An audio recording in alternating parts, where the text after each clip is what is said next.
Kasama ko naman ngayon si Mr. Jess Para. Siya po naman ang Project Sales Executive ng First Pinnacle Trading Corporation. Sir, ano itong company na ito? Para saan itong company na ito? Actually, First Pinnacle Trading Corporation is more on outdoor furniture. Yun yung mga isinusupply namin sa mga hotels, 5-star hotels, resorts, tsaka mga developer, mga clubhouse, buildings, yung mga top villages, subdivisions. Sir, napansin ko lamang, ang inyong mga produkto ay talaga mga solid na kahoy. Tama po ako? It's actually galing ng Indonesia. Ang klase ng kahoy na to, teakwood kung tawagin. Ibig sabihin kahit anay, mabubungi pag hinat-ngat niyan. Correct. Ito yung klase ng kahoy na, well, sabi nila, hindi nabubulok. Which is totoo naman based on our experience. Hindi mo siya pwedeng pakuan, pwede mo lang siyang barinahin kung kailangan. So, bulok na may-ari ang kasangkapan, hindi pa? Tama. Okay, sir. Saan ito galing ang mga kahoy na ito? Sa Indonesia, yung one of the biggest plantation ng teakwood sa Indonesia lang makikita. Bakit ayun yung kumuha dito ng kahoy sa Pilipinas? Una kasi ang First Pinnacle nakilala sa mga imported lines. Like, meron kami mga imported plastic, mga made sa France o sa Europe. So, yung kahoy namin, we made sure na imported din siya. Nakita namin sa Indonesia. Medyo may kamahalan ng konti kasi imported ang mga gamit eh. Well, quality-wise, yes, mahal talaga siya. Mahal talaga siya kasi almost lifetime mo siyang gagamitin. Oh, yes. Katulad lang sambay natin kanina na kahit na ngipin ng anay, mabubungi dyan. Tama, sir. Sir, itong inuupuan natin ngayon na napakaganda. Lahat na lang yata ng sopa dito, inupuan ko, no? Basta maganda eh. Kasi sanay ako sa mga mga upuang kawayan lang eh. Sir, ito magkano to? Itong ganito? The whole set ranges from 40 to 45,000. 40 to 45,000. Isang set na yun, sir. Oh. Meaning the chair and the cushion. So, Para na rin siya para na rin siyang kama, para siyang sofa bed na rin, no? actually tawag dito day bed. Day bed. Kung, well, in a day pwede mo siyang gawing sofa. Sa gabi pwede mo siyang tulugan. Okay. Akala ko sa umaga, David ang pangalan niya, sa gabi Gulayat. Pwede rin. Pwede rin. Okay. Pwede rin. Okay. Sir, ito naman. Ito solido talaga eh. Okay. Magkano naman ito? It's called cushion box. This is 28,000. 28,000. Ano naman ang gamit ito? Bukod sa pwede kang magkape, pwede kang magmadyong, pwede kang magtong-it. Lalagyan siya ng cushion. Well, pag binuksan ko kasi iba laman niya mga gamit. So, yun lang naman actually. Cushion box yan. Dual purpose. Lalagyan ng mga cushion and pwede mo siyang gawing center table. Ayun, kung medyo ayaw mo na makalat, lahat ilagay mo lang dyan. Correct. At kapag nagmamadali ka, ibuhos mo lahat dyan, tapos pagbalik mo ng bahay, kung may time ka, saka mo lang siya ayusin, pwede. Yung cushion box pwedeng multi-purpose box na. At kapag medyo dumating si Mrs. na may kasama kayong babae, pwede mo ipasok dyan ang babae. Tama. Sir, yung ano na yun, yung anong tawag sa ganyan, yung parang Swing lang. Oo. Magkano yung ganyan? Grabe ang tibay eh. Yeah. Well, ngayon, since exhibit price nasa 48,000 siya. Pag exhibit price, ibig sabihin exhibit price, mas lesser siya. Malaki discount po kasi. Pero sa original price niya magkano? 55. Wow, ang laki ng 8,000. Yes. Okay, sir, saan kayo matatagpuan? Anong contact number ninyo? Mayroon ba kayong Facebook account? Ano ang website ninyo? And paki-invite po ang ating televiewers. Okay, First Pinnacle Trading Corporation, we have an office in West Avenue, Quezon City, and you can call us at 373-9797. Okay. Website www.firstpinnacle.com.ph.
Kasama ko naman ngayon si Anthony Laborte. Siya po naman ang Managing Director ng International Industry Partners Incorporated or IIPI. Ito mo tinatawag nila na Floors of the Future. Bakit Floors of the Future, Anthony? Bakit tinawag na Floors of the Future? Ito ba ay para ba itong transformer na bigla transform into a new one?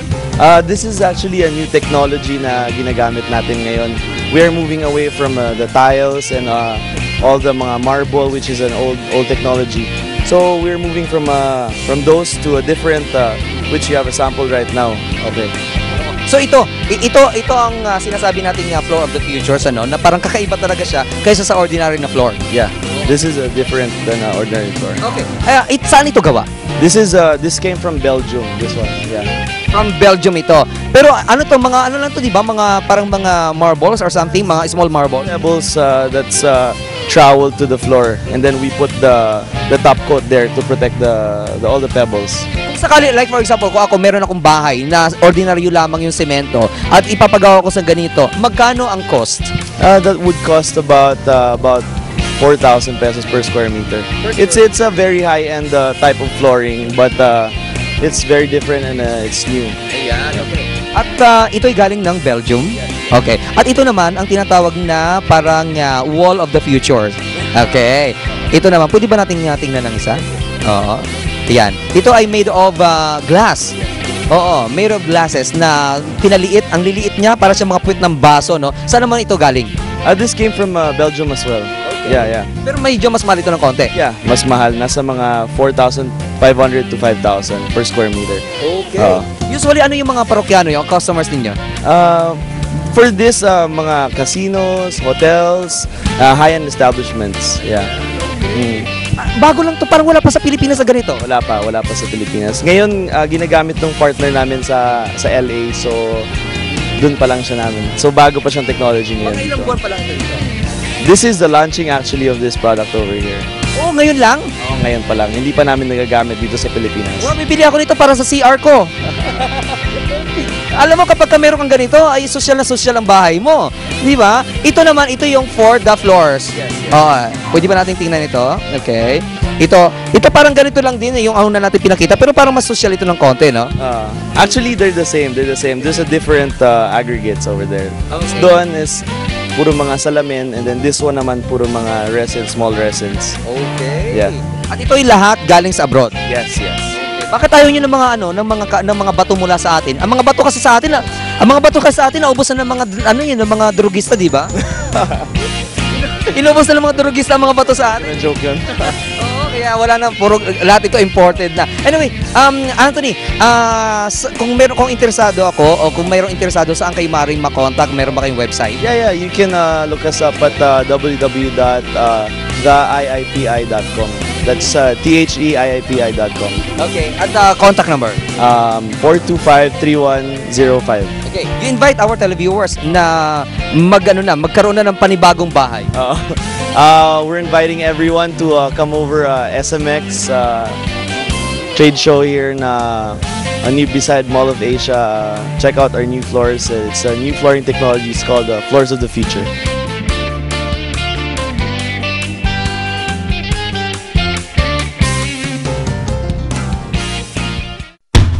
Handa ka na ba sa isang kakaibang programa? Kumpleto na to! Balita, pinakahuling impormasyon, mga nakakagising na musika, at marami pang iba! Talaga nga namang jingle lang ang pahinga! Tuloy-tuloy, dere-derecho! Hindi mo talaga iiwan na salubungin ang Good Morning sa programa Sunny in the Morning with Kisses! With Sunny Casulia at Kisses Javier Habsen. Mapapanood sa halos 1,000 TV channel ng RHTV. Live! Araw-araw, 1:00 ng umaga. Sunny in the Morning with Kisses.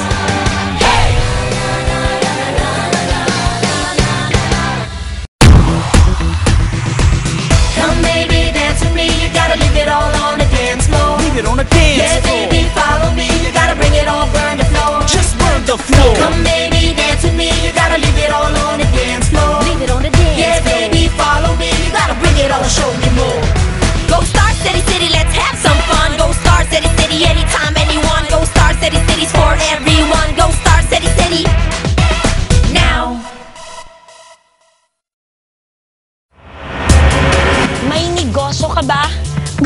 bang maki-swap? Exchanging goods to goods, ika nga. Modern barter system.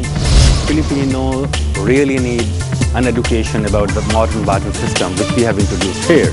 And for them, in order for them to understand the business more clearly and to benefit out of it and we make their business more profitable, we need to educate them through the medium which they understand well.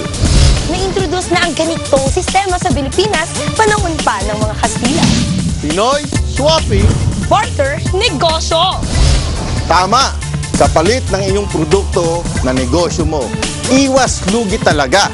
Pero ngayon, nasa Pilipinas na at may programa ang RHTV. Kaya nood na ng Pinoy swapping. Barter, negosyo! Manood na at sabay-sabay tayong umasenso at matuto ng pinakabagong paraan sa pagpapalago ng iyong negosyo. Kahit ano pang business mo, pwede ka dito! Pinoy Swapping.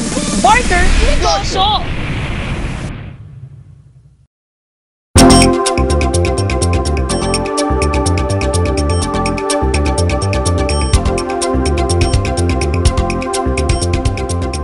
Arthritis ang isa sa mga ordinaryong sakit ng mga taong nagkakaedad na. Problema ito lalo na kapag malamig ang panahon. Ngayon mga kapartner, magbibigay ako sa mga karagdagang home remedies para sa sakit na ito. Nandyan po kapartner ang garlic. Mayroon itong anti-inflammatory properties na tumutulong upang maibsan ang pamamaga. Magdikdik lamang ng hilaw na bawang at inumin ito. Siyempre partner, nandyan din ang banana. Nagtataglay ito ng vitamin B6 na mabisang gamot sa mga may arthritis. Kumain ng 8 hanggang 9 na saging sa loob ng 3 hanggang 4 na araw at dapat tandaan na ang saging lang at wala ng ibang solid food ang iyong kakainin. Nandyan din ka-partner ang dayap. Ito ay isa ring mabisang paraan sa paggamot ng arthritis. Maghalo lamang ng katas ng dayap sa isang basong tubig. Gawin ito 1 beses isang araw. Mas mainam itong inumin paggising sa umaga. Isa pang tip mga kapartner, na panatilihing mainit ang parteng apektado ng arthritis dahil umaatake ang sakit na ito kapag malamig ang panahon. Hindi rin dapat binabondage ng mahigpit ang apektadong parte dahil mapipigilan ito ang pagdaloy ng dugo. Nandito rin mga kapartner ang iodine treatment. Kung akala nyo ay sa mga sosyal lang ang beach, aba nagkakamali kayo dahil ang tubig dagat ay may natural iodine na nakababawas ng sakit ng arthritis. Maiibsan ang sakit kapag sumumpong ang arthritis kung susundin lamang ang mga nabanggit ko. Hanggang sa muli mga kapartner, ako po ang inyong kapartner sa kalusugan. Ako po si Christine para sa Medicine.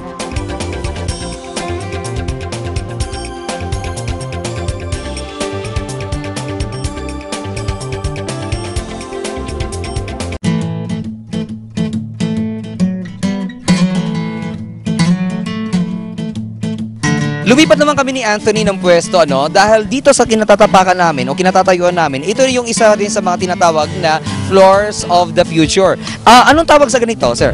This is called diamond concrete polishing. Okay. Bakit siya tinawag na diamond concrete polishing? Kasi we are using diamond resin bonds na para ma-accomplish yung kintab na ganyan. Ito yung from an ordinary floor, pwede niyong gawin ganito. Correct, yes. Medyo sabi natin social na talaga. Parang turning nothing into something. Okay. Pero ito, medyo matagal na ito sa Pilipinas o bago lang din? Actually, bago lang to. About 3 to 4 months pa lang siya nandito. At yung kanina, sinabi natin na yung naipakita natin kanina, mga imported, ito naman local. Yes, yes. Any concrete floor we can polish for you. Okay. At magkano naman ang range ng ganito? We'd say a low at the 600 and a high at 1,200, 1,500. Yeah. Per square meter. Per square meter. Okay. At yung paggawa, gaano katagal bago gawin? Like for example, kung ako paggagawa ko yung aking sala, baka naman inabot kami ng ilang linggo bago kami maka-move in muli doon sa bahay namin. Baka maging palaboy-laboy kami sa kalansangan kasi matagal gawin. Hindi naman. Siguro yung 100 square meter, for example, normal na sala, 100 square meter, kaya naman namin na isang araw. Isang araw na. Tapos pwede na siya kagad lakaran. Pwede na siyang tulugan. Pwede na. Pwede na. Ayan. Pwede ka na mag-picnic doon. Pwede, kahit ano. Pwede. Okay, pwede na rin mag-tong-eat. Ayan. So ito mga kaibigan, no? Ito ay 13-year-old floor. Okay. At kaninong bahay naman yung binakbak nyo na yan? Sa mga lumang bahay lang. Sa mga lumang bahay. Okay. So yan mga kaibigan, no? Isa pa rin sa may pagmamalaking produkto nitong tinatawag na IIPI Floors of the Future. Dito pa rin po yan sa patuloy na coverage ng RHTV Completos Ricados dito po sa SMX.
Kasama ko naman ngayon ang manager ng Home Mavericks na si Mr. Jerome Domingo.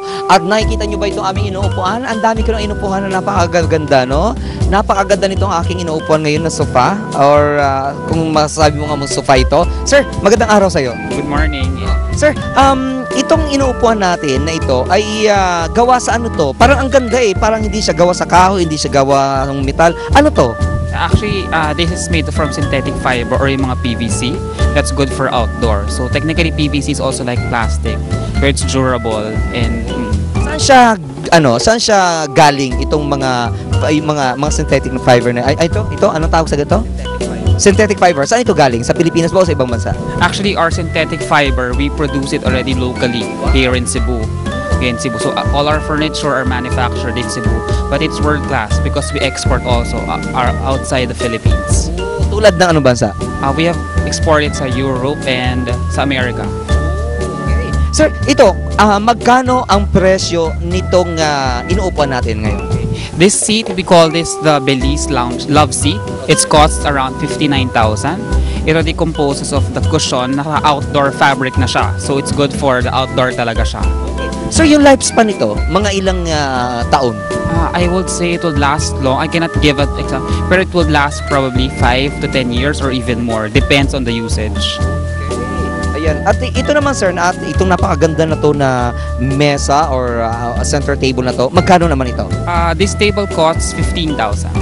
Sir, ang inyong shop ay nagpo-produce puro ganito lang lahat? No, actually we produce indoor and outdoor furniture pieces.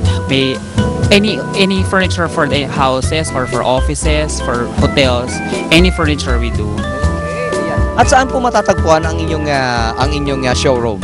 Our showroom is located in Makati sa may Pasay Road or Nice Avenue, just across the New World Hotel. Okay. Kung sakaling may gustong bumili ng inyong produkto, saan kayo maaaring tawagan or meron pa kayong website or Facebook na maaaring lang ma-contact? Okay. For any inquiries or requirements, you can visit our website www.homemavericks.com or you can call us at 844-9549. Okay, sir. Pagkakataon mo na to, i-invite mo ating televiewers na i-try ang inyong napakagandang mga produkto.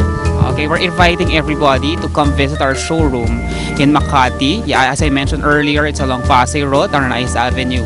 And you can call us. We also do interior projects if you need to.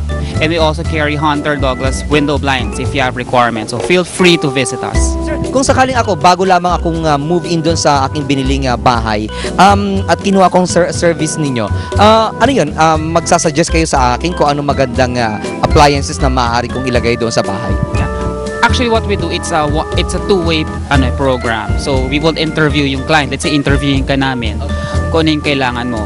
Tapos we will ask you what you need or what you want. We can give you suggestion. You can also give us your suggestions or your ideas. Parang siya, two-way street naman talaga siya. Para hindi naman nababaliwala yung gusto ng client. Very important yung needs and requirements ng client than what we want to do sa interior.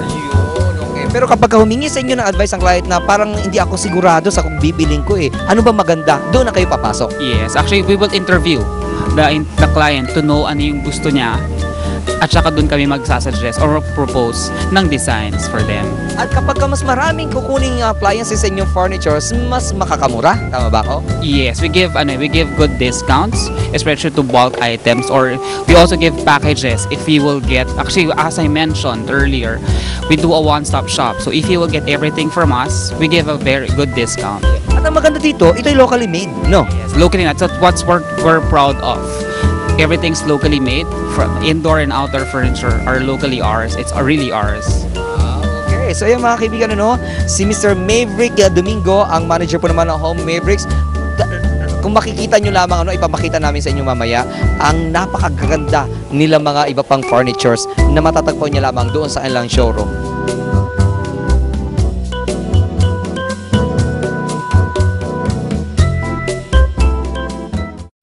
Hi, I'm Pastor Edwin Tugano ng Alabang New Life Christian Center. Nais ko kayong imbitahan sa isang programa na makapagbibigay ng mensahe ng pag-asa sa inyo. Alam niyo, sa buhay, marami tayong kinakaharap, maraming pagsubok, ngunit ang salita ng Diyos, the Word of God, will bring you life and breakthrough and miracle. Kaya nais ko kayong imbitahan sa programang ito, This New Life, every Sunday, 8 to 9 p.m. Magkita-kita po tayo doon. God bless.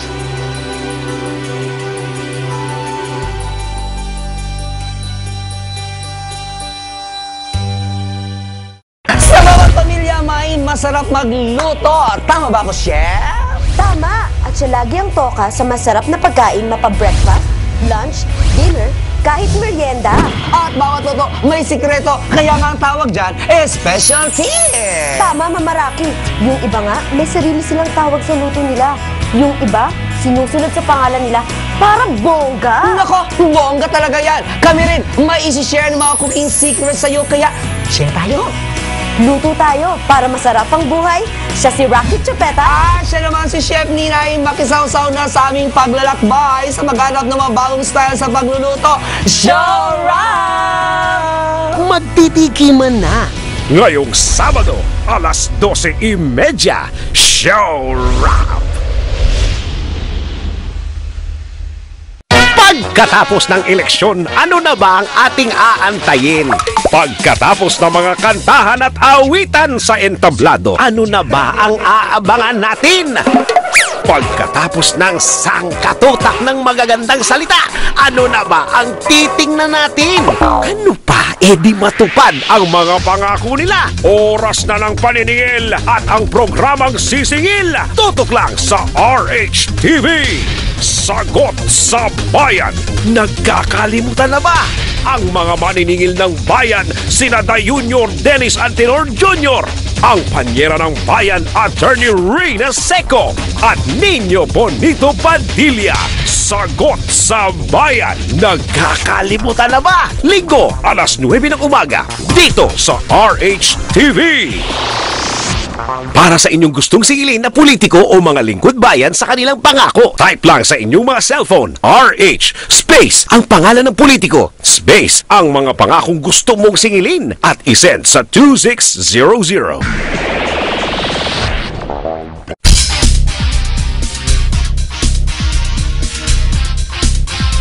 Hi guys! little changes will make a big difference. Ito ang dapat na panuntunan ng mga nagda-diet. Hindi ka papayat overnight. Ngunit making a small steps one at a time seems more manageable. Narito ang mga paraan upang ma-resist mo ang temptations ng pagpapapayat.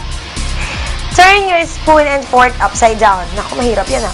Isa itong paraan upang hindi ka matukso na tumusok ng tumusok at magkutsara ng pagkain.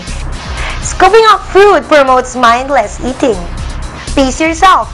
Ikaw ba ang nauunang matapos lagi sa kainan?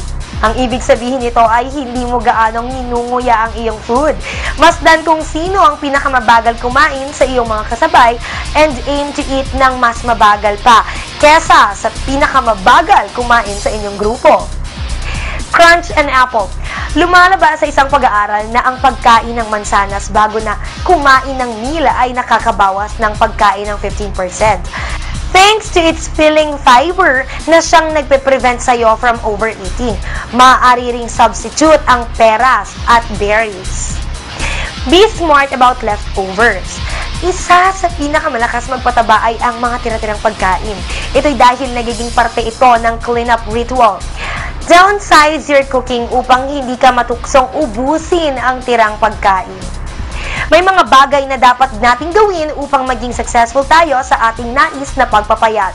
Hanggang sa muli, ako ang inyong beautiful fashionista na si Mean para sa BFL. Beauty, Fun, and Fashion.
Kung gusto nyo namang lumanghap ng sariwang hangin, medyo malayo kayo dito sa ma-stress na hangin sa Metro Manila, aba, ano ba ang pwede natin gawin o saan pa tayo maaaring pumunta? Of course, aside from Tagaytay, aside from Baguio, ang isa sa pinaka-the best na puntahan para matanggal ang ating mga stress sa katawan ay ang Cebu. At narito kausap ko ngayon mga kaibigan, ang Senior Account Manager ng Montizaras de Cebu, si Miss Estela Simafranca. Magandang araw sa iyo, ma'am.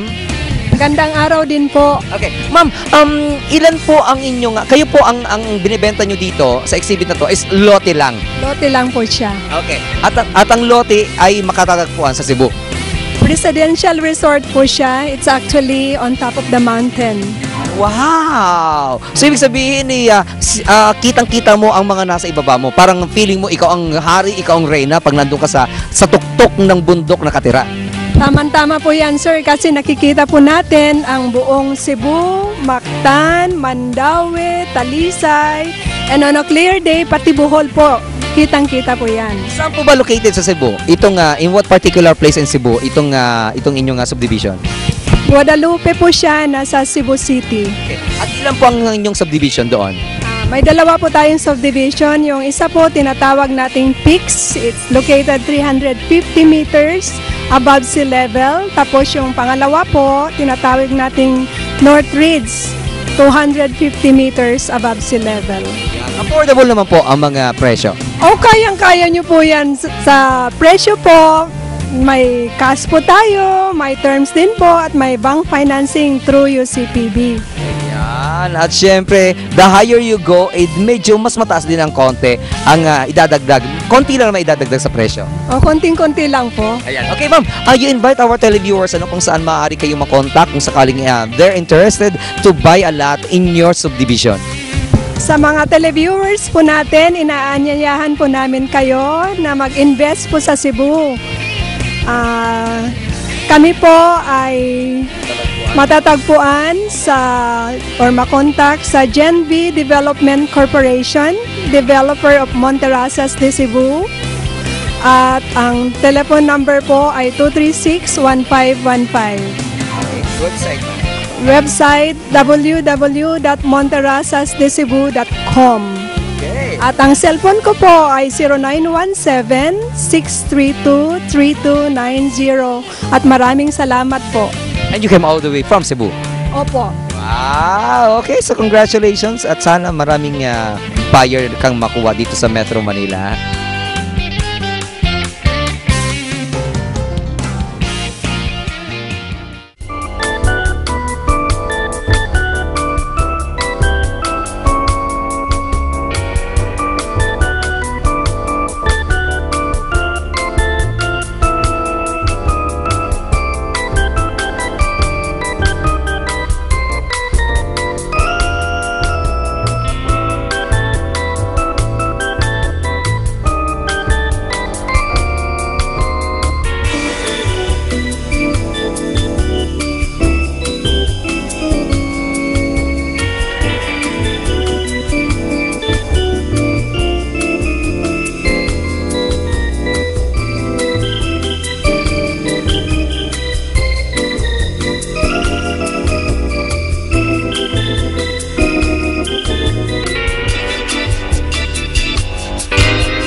Kasama ko naman ang isa sa gwapong-gwapo, batang-bata, ayan, na National Director po naman ng PARIB, mga kaibigan, or ano nga po ibig sabihin ng Philippine Association of Realty Boards. Ayan, si Mr. Leo Hernandez. Sir, magandang araw sa inyo. Magandang hapon naman sa iyo.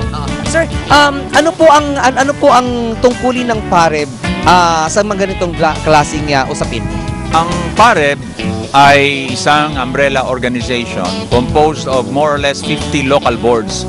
Ang ibig sabihin ng local boards, may mga chapters kami throughout the country, doon sa mga key cities, dito sa Metro Manila, lahat ng key cities meron kami, gaya ng local board ng Makati, Pasay, Pasig, Marikina, Manila, and the rest. And then outside of Metro Manila naman, meron kami sa Antipolo, Batangas, meron din kami sa Lucena, and then Northern Luzon, we have also in Baguio, in Isabela, and then Visayas, meron din kami sa Cebu, Bohol, and then in Mindanao, like Cagayan de Oro, Davao City, and Jensan. Sir, sa mga hindi nakakaalam, ano ibig sabihin ng local boards na sinatawag ninyo?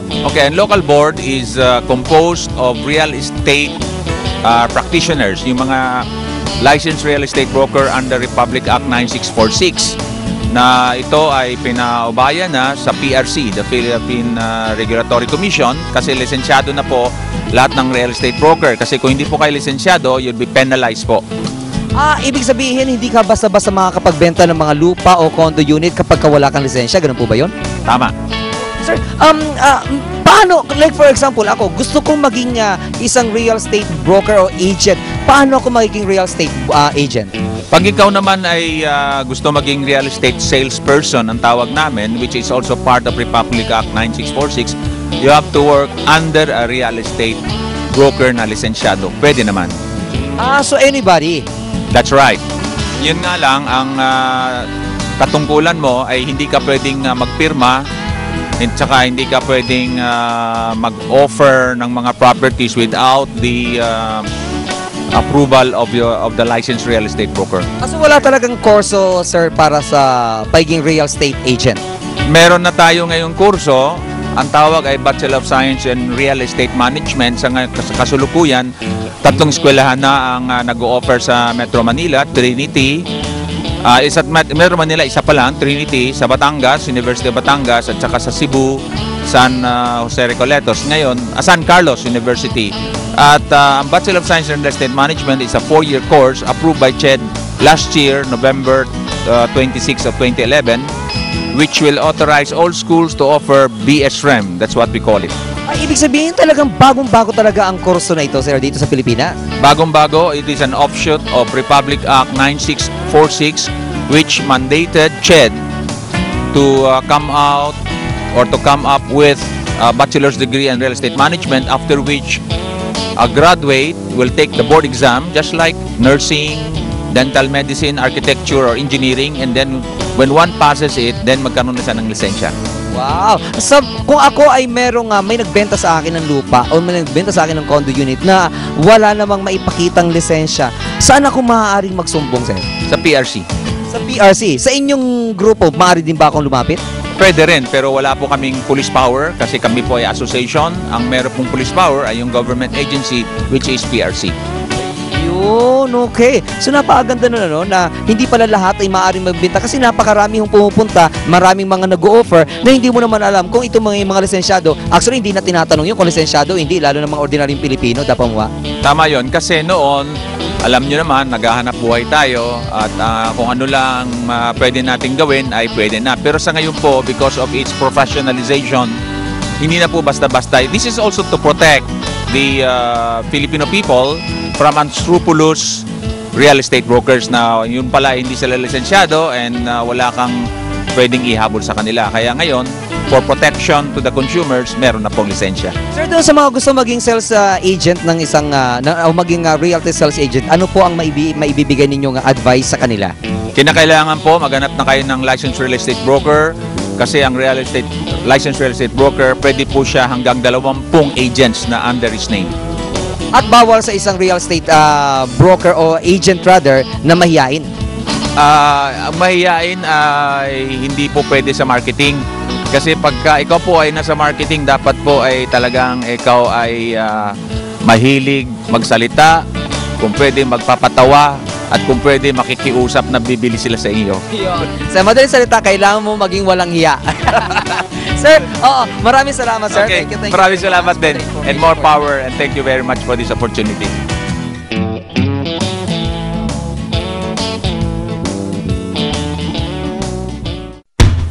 Handa ka na ba sa isang kakaibang programa? Kumpleto na to!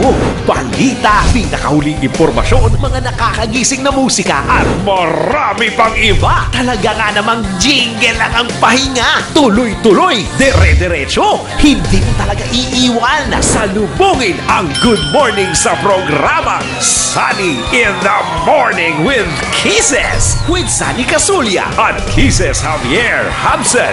Mapapanood sa halos 1,000 TV channel ng RHTV.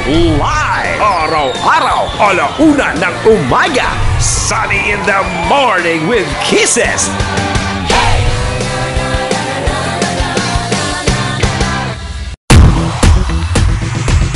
Come baby, dance with me. You gotta leave it all on the dance floor. Leave it on the dance floor. Yeah, baby, follow me. You gotta bring it all, burn the floor. Just burn the floor. Come baby, dance with me. You gotta leave it all on the dance floor. Leave it on the dance floor. Yeah, baby, follow me. You gotta bring it all, show me more. Go Star City, City, let's have some fun. Go Star City, City, anytime, anyone. Go Star City, City's for everyone. Go Star City, City. Now. May negosyo ka ba? Gusto mo bang maki-swap? Exchanging goods to goods, ika nga. Modern barter system. Filipino really need an education about the modern barter system which we have introduced here.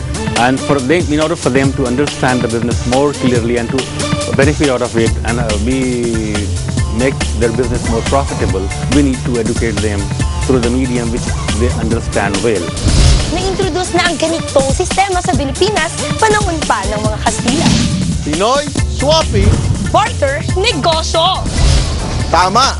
Kapalit ng iyong produkto na negosyo mo, iwas lugi talaga. Pero ngayon, nasa Pilipinas na at may programa ang RHTV. Kaya nood na ng Pinoy Swapping Barter Negosyo. Manood na at sabay-sabay tayong umasenso at matuto ng pinakabagong paraan sa pagpapalago ng iyong negosyo. Kahit ano pang business mo, pwede ka dito. Pinoy Swapping Barter Negosyo.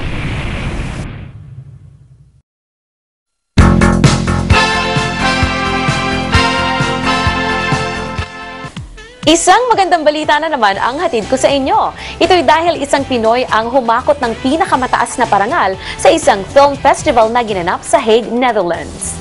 Ang nasabing Pinoy ay si Marty Sihuko na isang producer ng documentary films dito sa bansa. Ang kanyang documentary film na pinamagatang Give Up Tomorrow ay nanalo ng Audience Choice Vera Award na itinuturing na pinakamataas na parangal sa kategoryang Movies That Matter 2012 Film Festival. Ang nasabing film ay tungkol kay Paco Larrañaga na isang Filipino-Spanish teenager na nakaranas ng hindi makatarungang paglilitis ng mahatulan sa isang massacre case sa Cebu noong 1997.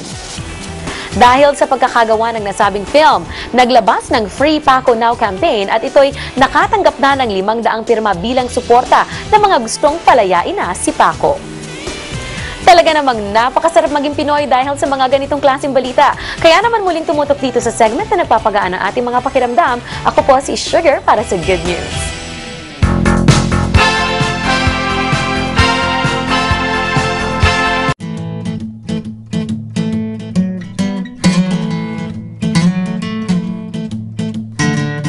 At ngayon nalibot na po natin ang kabuuan po naman ditong exhibit na ginaganap dito po naman sa SMX sa MOA, yung tinagurian nilang o tinatawag nilang Home and Modern Living Expo, kung saan nakita natin lahat po naman ng mga produkto, lahat ng mga furnitures at kung ano-ano pang mga bagay na nakikita natin sa loob ng bahay at maging ang mga realty, maging mga condominium units ay nakita din natin kanina.